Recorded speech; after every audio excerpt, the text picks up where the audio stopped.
ahí estas imágenes que estábamos viendo. Ajá.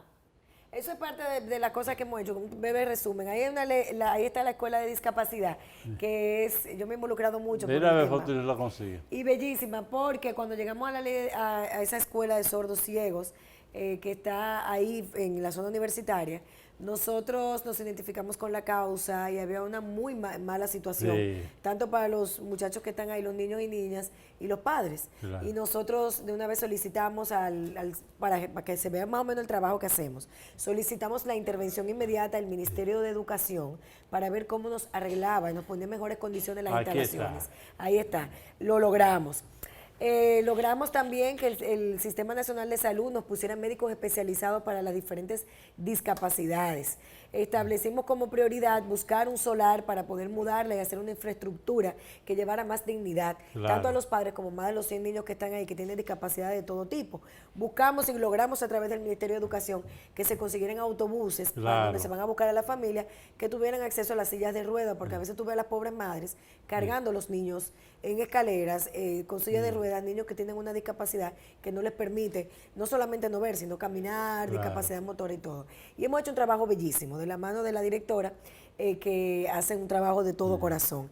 Eso es parte de lo que hemos trabajado, por ejemplo, el Liceo Fray Ramón Pané, que es uno de los liceos más importantes que tenemos en el distrito, en la circunscripción 2. Fue intervenido hace como 5 o 6 años, se dejó al abandono.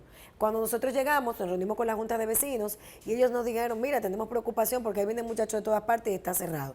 Averiguamos inmediatamente la situación del liceo, nos fuimos al Ministerio de Obras Públicas nos dijo, bueno, vamos a mandar este expediente a infraestructura en educación. Este viernes yo tengo, por ejemplo, un día completo reunida con la Junta de Padres del Fray Ramón Pané para explicarles cómo va el procedimiento, porque había una irregularidad en la contratación de los contratistas que se está subsanando, y Contraloría, los procedimientos burocráticos son larguísimos para intervenir. Hablamos con el presidente de la República y dijo que él quiere que se termine la obra antes de finalizar el año. O sea, son cosas que uno va... Que la gente no la ve porque tal vez no, Claro, no hace y yo ruido, porque no. lo bueno no hace ruido. No, hace ruido dentro de la comunidad, sí, pero yo creo que Dentro aquí de la comunidad, lo que pasa sí, es que vivimos en una pero sociedad... en los medios de comunicación lo bueno no hace ruido. Yo no tengo dinero para pagar el relacionador público, compañero, ¿te entiendes? Yo soy la vocera mía.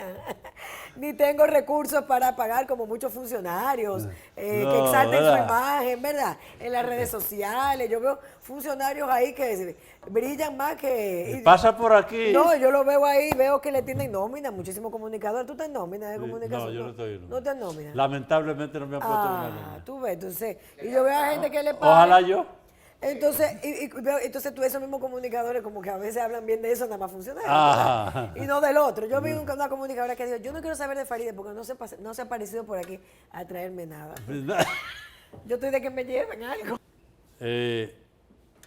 Lo que se estaba alegando es que en la oposición tú eras un gallo de pelea. Sí. Y ahora en el gobierno, en el Senado, está callada y aprobando todos los préstamos. La diferencia entre un candidato y un funcionario, un legislador, son muy grandes del cielo a la tierra. No, y además es un buen punto. Y eso es porque como la oposición no tiene muchas cosas que decir, Sí. y en este país ejercer una política decente, honesta y de construcción es un peligro, porque tú amenazas muchos intereses que están pululando por ahí, que lo que quieren es sacar sus propias cosas para sí mismos. Y yo durante 4 años en la Cámara de Diputados fui una voz entre 190 que evidenció cosas que se adelantó al tiempo, porque cuando yo denunciaba las irregularidades del ex procurador general de la República, pedía una investigación y decía por qué. Y ahí estaba la prueba y yo demostraba la prueba, el espionaje que realizaba, la persecución que realizaba en violación a la ley, siendo él la máxima autoridad para perseguir el delito, lo cometía. Sometimos pruebas y nunca se nos hizo caso, hasta que hubo un cambio de gobierno y ante la alerta que hicimos en la Cámara de Diputados, pues se accionó también, yo creo que eso influyó para que el Ministerio Público pudiera perseguir los supuestos delitos que este señor había cometido. Y esta es justicia. Yo me enfrenté a un monstruo que yo no sabía la dimensión del monstruo, ni los tentáculos del monstruo. Yo no sabía los tentáculos del pulpo, tú sabes.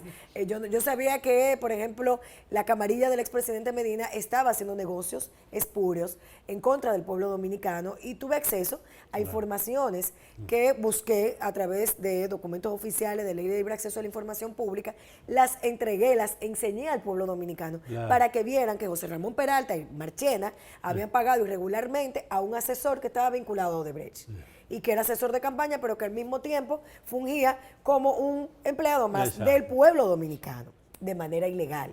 Y eso yo sé que a mí no se me perdona, dejar en evidencia, con pruebas, ese tipo de cosas. Y yo decía siempre, yo no quiero. Se están cobrando. Sí, pero no se van a cobrar nunca porque la diferencia entre las ejecutorias que ellos hacían y las nuestras son abismales. Cuando tú actúas con convicción, con honestidad y transparencia, no te enriqueces de lo ilícito, haces el trabajo que tienes que realizar, solamente te queda tratar de difamar para bajar a una persona, restarle credibilidad. Yo digo siempre, con que a mí me respeten, yo tengo suficiente, yo no quiero que me quieran. En el tema de los préstamos, yo siempre fui una crítica de la política de endeudamiento global del PLD. El PLD sometió a este país por 10 años, y es lo que la gente tiene que saber, a un presupuesto con déficit. O sea, todos los años se aprobaba un presupuesto con un déficit. ¿Qué pasa cuando usted tiene un presupuesto con un déficit? Usted está obligado a cubrir ese déficit, o generando más ingresos o cogiendo financiamiento. Es lo mismo que en nuestra casa. Y yo siempre critiqué eso. Yo voté por varios préstamos siendo diputada, como el préstamo del metro, porque yo entendía que tenía un nivel de ejecutoriedad que tú podías fiscalizar. Pero hubo préstamos, por ejemplo, que cuando yo estaba en la Comisión de Hacienda de la Cámara de Diputados, llegaban del Poder Ejecutivo o llegaban del Senado de la República, y cuando nos sentaban en la comisión nos decían, bueno, vengan a firmar el informe. Y tú decías, pero compañero, vamos a revisar el proyecto, vamos a revisar este financiamiento. Por lo menos a revisarlo. Vamos a revisarlo. Y nosotros impusimos en la Cámara eso, que fue un elemento de transparencia. ¿Qué hicimos cuando los senadureos? Yo no quiero que se repita eso. Y asumí la presidencia de la Comisión de Hacienda, estudiando cada financiamiento, que no podía el presidente Abinader, porque es el presidente Abinader quien autoriza la firma de los préstamos a través del Ministerio de Hacienda, como cualquier presidente. El Congreso lo valida o lo rechaza. Y nosotros no podíamos asumir un gobierno sin cubrir el déficit. ¿Qué iba a hacer el presidente? Cerrar en tiempo de pandemia. El presupuesto. Y el tema de pandemia, donde se aprobaron la mayor parte de los préstamos, el 60% de los préstamos tomados durante los 2 primeros años fue para el COVID, y con la mayor parte de la oposición política apoyando ese financiamiento, porque entendían la situación precaria en la que se estaba viviendo. Déficit, pandemia, había que cubrir subsidios, había que hacer asistencia social y había que vacunar a la gente. Y todo eso costaba dinero. No es que yo defienda una cosa ahora y otra mañana. Yo estoy muy en línea y coherente ahí con lo que yo defiendo. Aquí con la doctora Farideh Raful, senadora de la capital, ¿verdad? Y que tiene una imagen impecable, ¿verdad que sí?